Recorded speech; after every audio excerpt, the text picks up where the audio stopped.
चौथी किस्म अब आपके सामने जिक्र करता हूं, तवस्सुल बिल अमवात, मुर्दों का वसीला देना, मुर्दों का वसीला देना। इसके बारे में कुरान ने कहा वयअबुदून मिन दूनिल्लाह, वो लोग देखें, पहले जिक्र हुआ तवस्सुल बिल अस्माउल हुस्ना का, फिर जिक्र हुआ तवस्सुल बिल आमाल सालिहा का, फिर जिक्र हुआ तवस्सुल बिल अहया का।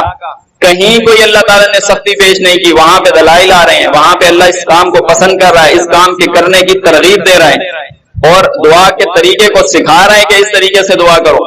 लेकिन जब आया तवस्सुल बिल अमवात का जिक्र, फरमाया वयअबुदून मिन दूनिल्लाह, ये जो अल्लाह के सिवा दूसरों को पूजते हैं, उनकी इबादत करते हैं।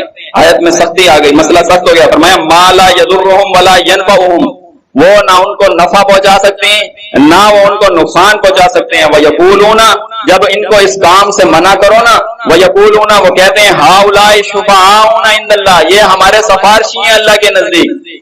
या रसूल अल्लाह मदद कह रहे हैं, इस काम से मना करो, बोले ये वसीला पेश कर रहे हैं, हम दुआ के अंदर ये वसीला दे रहे हैं, या अल्लाह मेरी इस दुआ को नबी अलैहिस्सलाम के वास्ते से कबूल कर ले। पुकार अल्लाह को रहे हैं लेकिन नबी का वास्ता दे रहे हैं कि ये पुकार नहीं रहे, ये या रसूल अल्लाह मदद को गलत कहते हैं। जो या रसूल अल्लाह मदद कह रहे हैं उसको ये वसीले के तौर पर पेश कर रहे हैं, दोनों अपनी जगह पे गलत कर रहे हैं। जो या रसूल अल्लाह मदद कह रहे हैं उसको वसीला पेश कर रहा है कि ये वसीला है, उसको वसीला समझता है, ये अपने हक में सही जानिब नहीं जा रहा है।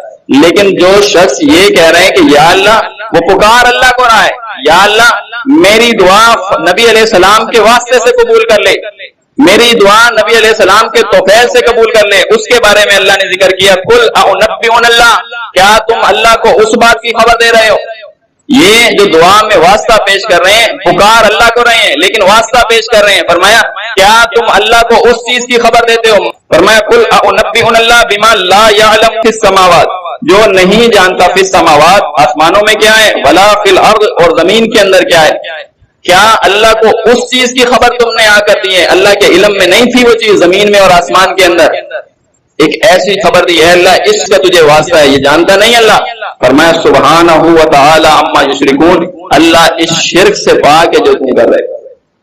देखें इस फेल के ऊपर अल्लाह ताला ने सख्ती कर दी और इसको गैरुल्लाह की इबादत करार दे दिया। ये सिफारिशी बनाकर ये कहना कि अल्लाह नबी अलैहिस्सलाम के वास्ते से कबूल कर ले, फलां के वसीले से कबूल कर ले, फलां के तौफील से कबूल कर ले, अल्लाह मेरी दुआ बहक के फलां कबूल कर ले।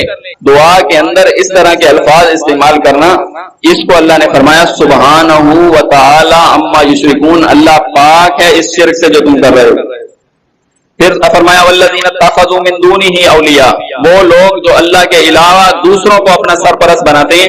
फरमाया मा नाअबुदुहुम, फिर उनकी यही तौजीह पेश की, मा नाअबुदुहुम, वो कहते हैं हम इनकी इबादत नहीं करते, हम इनको पूजते नहीं है। क्या करते हैं, लियुक़र्रिबूना इलल्लाहि ज़ुल्फ़ा, हमारी तौजीह सिर्फ यही है कि हम इनको वसीले के तौर पर पेश करते हैं, ये हमें अल्लाह के करीब कर देते हैं। लियुक़र्रिबूना इलल्लाहि ज़ुल्फ़ा, ये अल्लाह के हमें करीब कर देते हैं। तो इसके जब आयत में अल्लाह ताला ने जिक्र किया, इसको खत्म किया, फरमाया इन्नल्लाह ला यहदी मन हुवा काज़िबुन कफ़्फ़ार, अल्लाह ऐसे शख्स को जो काफिर भी हो और नाशुक्रा भी हो, झूठा भी हो, फरमाया इसको हिदायत नहीं दिया करता। ये जो कह रहे हैं ये हमें अल्लाह के करीब कर देते हैं, इसके बारे में अल्लाह ताला ने सख्त अल्फाज इस्तेमाल किए और फरमाया ऐसे काफिर को और नाशुक्रे को और झूठे को अल्लाह हिदायत नहीं देता। क्या चीज अल्लाह को बताई, इसमें अल्लाह ने गुस्सा किया।